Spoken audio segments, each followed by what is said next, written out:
Hernandez Mendez just made an appearance in court this afternoon. We want to warn you first, though, some of the details that are in this case you might find trouble. Yesterday, investigators executed a search warrant at this home right behind me. But today, there were federal agents back here to arrest a different man. Now, the cousin of Hugo Hernandez Mendez tells me that they found blood inside her cousin's bedroom, that blood belonging to Dacara Thompson. We're in the northern triangle of Central America. There's 3 countries make it up: Guatemala, El Salvador, and here, Honduras. The countries are well known for their incredibly violent crime gangs, but they're also well known for the killing of women, femicide. Fugitive TV, I am your host, Ray Marcel, aka DJ Case Blaze, and the reason why we're here today, we're giving you an update on what happened with the Dacara Thompson case. Hugo went to court today. There is some evidence that got put out in the courtroom, and not only that, there's another arrest that was made. And could this be a case of femicide? Because where he's from, they got some of the highest femicide rates in the world. And could he be related to other cases that are out there? Is he a serial going out there doing these things? I don't know.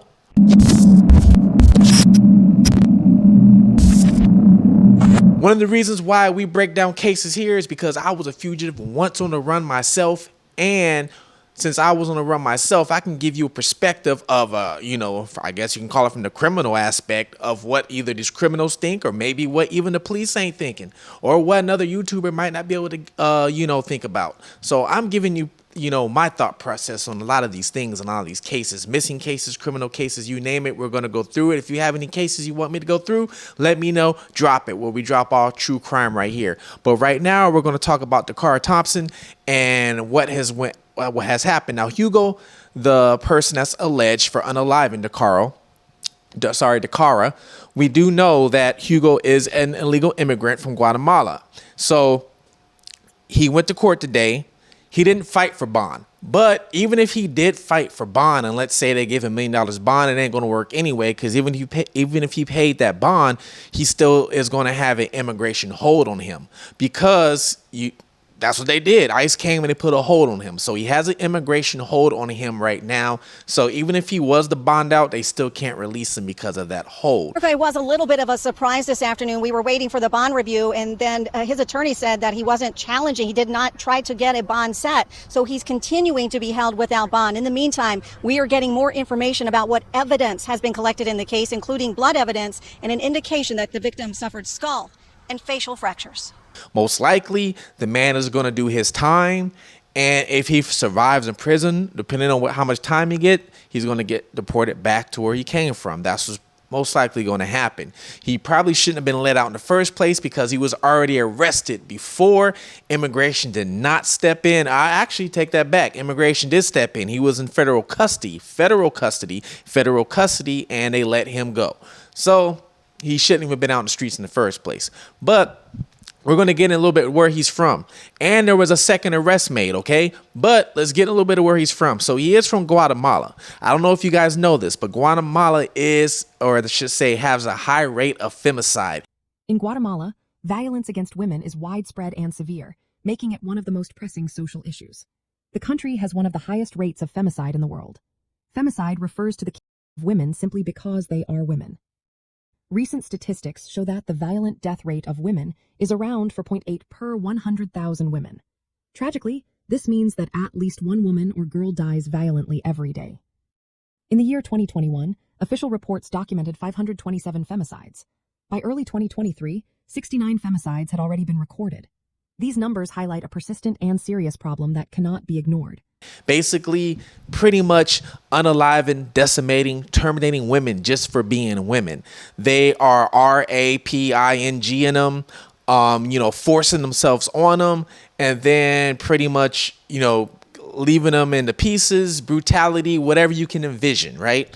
That's what Guatemala, when it comes to femicide, is what they're doing. Now, I'm not saying everybody's doing it, but they have a high case of that going on. And when you look at the court documents today, the court documents basically showed and said According to charging documents, investigators found multiple areas of suspected blood in Hernandez-Mendez's bedroom, including on a mattress. Detectives believe the crime happened in the bedroom of this Bowie home, where he lived with relatives and roommates, and there were signs of a physical altercation.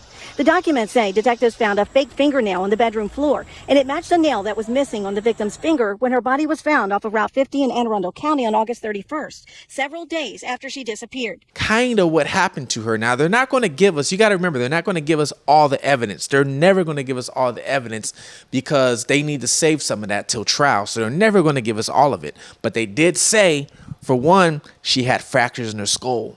She had fractures in her face.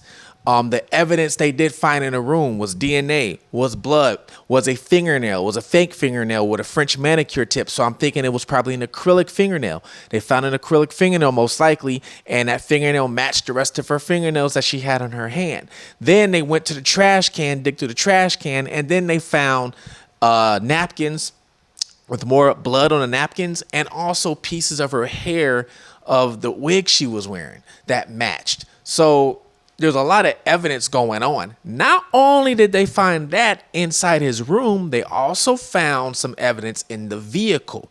So remember, they are saying that she willingly got into the vehicle, right? And I said there's probably two reasons why she went in the vehicle. So one was DRUGS, another one's SEX. One of those two reasons probably at 3 o'clock in the morning. So they did say she willingly got in the vehicle. And when she got in the vehicle, we don't know what happened, but they did give us a little bit of evidence. They did say there was some blood inside of the vehicle on the passenger side. So this could be for a couple reasons. Because you got to remember, he did take her body that morning before and then drove her out and dumped her off.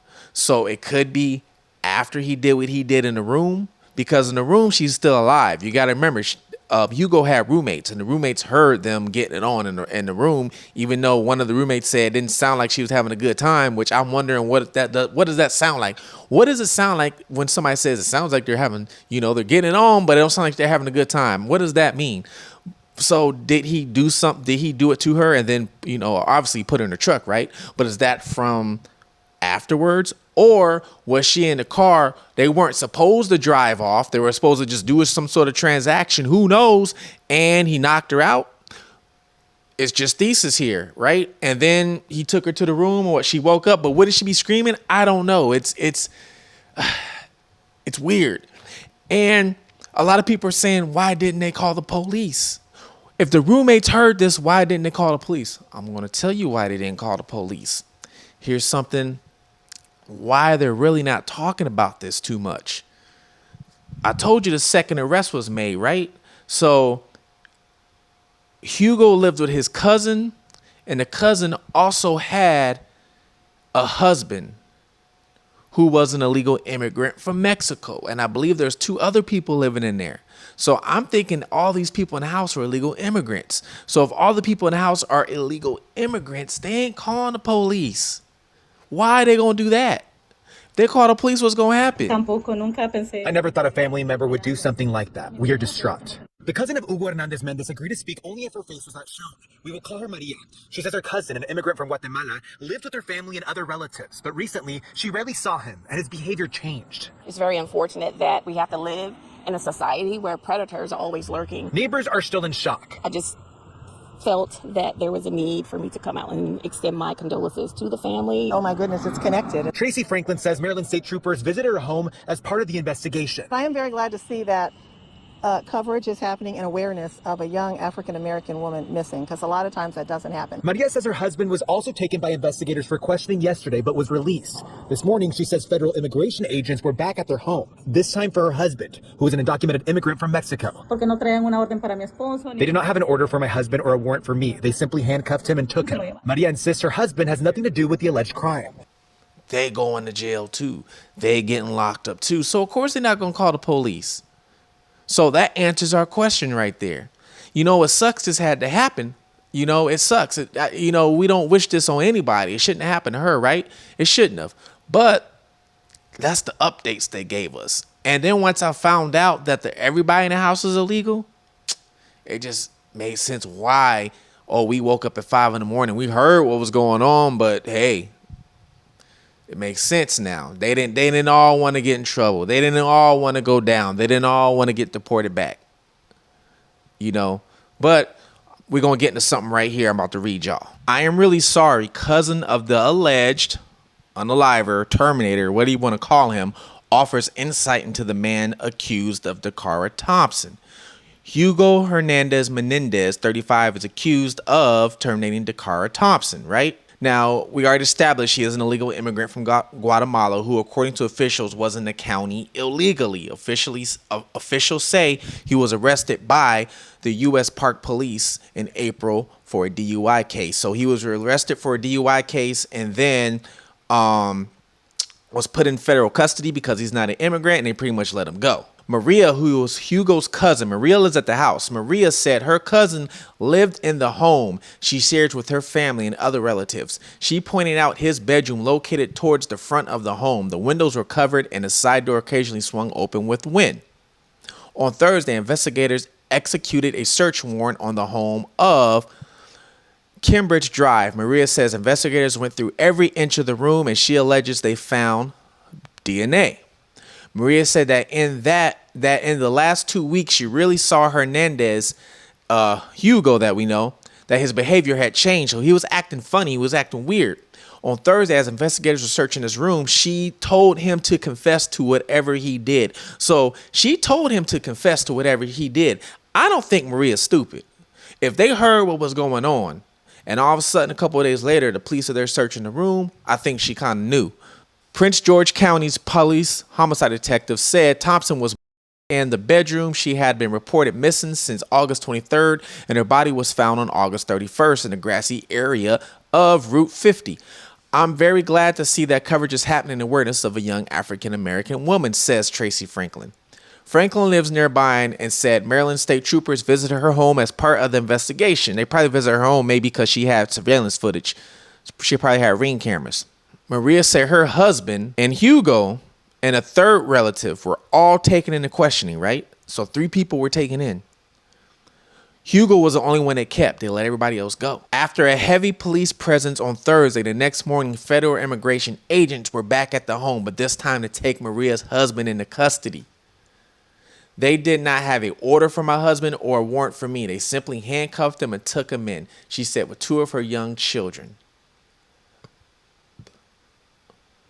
Now, Maria insists her husband has nothing to do with the alleged crime and that he fully cooperated in the criminal investigation. She does not understand how the criminal case against her cousin prompted the immigration case against her husband. I'm going to tell you why it prompted an illegal immigration case against her husband. Is because they are not here legally themselves. Anytime you got a case like this going on, and she knows, I don't think she's dumb. You got a case like this going on when it involves somebody getting terminated in your home, everybody's getting investigated from the moment you was born to the moment they come to the house. They gonna ask everybody about you. All right. Maria said her husband is an undocumented immigrant from Mexico. So if your husband is undocumented immigrant, how could you not think that this case is not going to get your husband involved, you and everybody else and your kids? Maria said her husband is an undocumented immigrant from Mexico who overstayed his visa. She says he has no criminal history. She reached out to WS9 reached out U.S. Immigration and Customs Enforcement, which is ICE, for more details about the case, Maria's husband, but they're not responding. They don't have to. Why? As she processed the details about what investigators say happened inside the home and the arrest of her husband, Maria said she is also praying for Thompson's family. All right. So we got that out the way, right? This is why they never called the police. Now, during the investigation, another thing they found was they said multiple women's lingerie and underwear. Multiple, not one, multiple. So we got a couple things going on. Now, we do know that Hugo was had an ex-girlfriend supposedly, because supposedly he was supposed to meet up with his ex-girlfriend the night he met with Miss Thompson. So we do know there's an ex-girlfriend, so it could be the ex-girlfriends. Or wait, what if it's not the ex-girlfriends? What if it's some other women he's messing with? What if he goes out and does get, sex workers and stuff like that? What if that's his MO? What if that's what he does? We know he drinks and does drugs. So what if he does that too? And he has his lingerie for them to dress up in? Or what if these lingerie belong to other women? It's just something to think about, Now, do you think they're going to come out here and say he was a serial person and went out here and was just offing people left and right? Probably not. Nah, not right away. They don't want to scare the public. But if that was something he was doing, we can't throw away our theories. Our theories got to be left on the table, especially when they find multiple clothing from multiple women, right?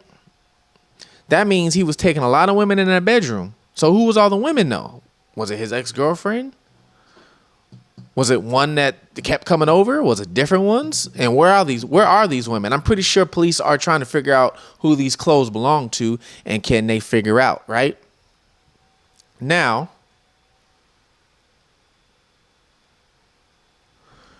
we're going to get into where he's from. Remember I told you guys about femicide. Why does Guatemala have one of the highest rates of femicide in the world? Now, this article is older. This is from 2013 because a lot of the main media news doesn't cover this, right? You really have to do a lot of work on this to find out about femicide. Now, the good news is that we know one of the main causes of gender-based violence in Guatemala. Under normal circumstances, identifying such a cause would be a great step forward, as it would enable the police, courts, and authorities to make substantial progress in protecting women from violence. The bad news is that the main cause of femicide that Amnesty International has identified is government interaction and resulting can't even pronounce that word, impunity. Impunity? I gotta look up, see what that word even means. Impunity. Somebody let me know what that means. Human rights abusers can literally get away with unaliving in Guatemala, especially when their victims are women. Oh man. So this is where this man comes from. So you gotta remember, he comes from this. So is this something he's used to? Is this something he's seen before? Worse yet, those Guatemalan individuals and organizations that press for justice in these cases become targets of violence themselves. So, like I said, is this something that he's used to? Is this something that he's seen or done before? Let's think about this for a minute, right? Let's say you grew up in Compton, Watts, or some hood, right? Usually when you grow up in these places, like let's say Compton, for example, you grew up in Compton, you've probably seen some things. You've seen somebody get robbed. You've seen somebody get beat down. You've seen somebody probably get poked with a knife. You've seen somebody probably take a bullet. You've probably seen somebody laying on the ground. I mean, it's 9 out of 10 chance that you probably have, and more than once. And if you've seen it more than once, is this something that you can get used to? Some people can get used to it. Some people are like, all right, this is everyday life. Think about all the gangbangers we got in the streets of Chicago and LA and down in New Orleans and all these, think about it. It's their everyday life. This is what they doing. They're pulling out weapons now like it ain't nothing. Nobody's fighting no more. Think about it. Nobody's fighting no more. They pulling out weapons now like it ain't nothing. Nothing. Like it's GTA, like it's Call of Duty, and you're going to get another life and another day to live. They don't care. They don't think about the consequences. Because, especially in Guatemala, it sounded like there wasn't no consequences, right? So, that's that right there. Now, remember when I talked about there's more clothing from other women? Now, I'm not saying that this is connected with this woman I'm about to tell you about. Don't get me wrong. I'm not saying that. But I'm just giving you an example. I ain't seen this woman on the news at all for missing. Not one big media have I seen this woman. Have you guys heard of Erica Perry from Hyattsville, Maryland? The same area Miss Thompson is from. Same area. And they went missing around the exact same time. Have you guys heard of this? Because I haven't. Erica Perry was last seen August 25th. Hyattsville police say 43-year-old Erica Perry was last seen on August 25th in the 6200 block of Bellcrest Road. Officials tell Fox 5 DC Perry is considered critically missing.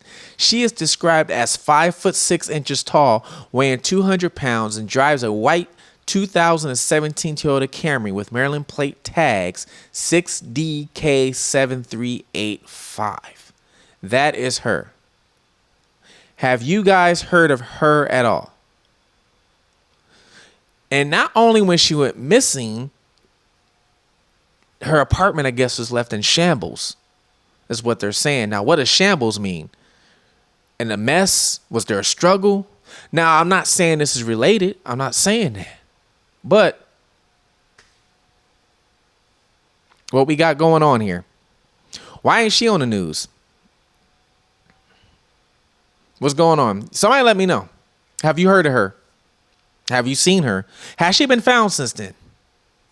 I haven't found an article if she's been found. I guess we'll see what happened if she hasn't been found, right?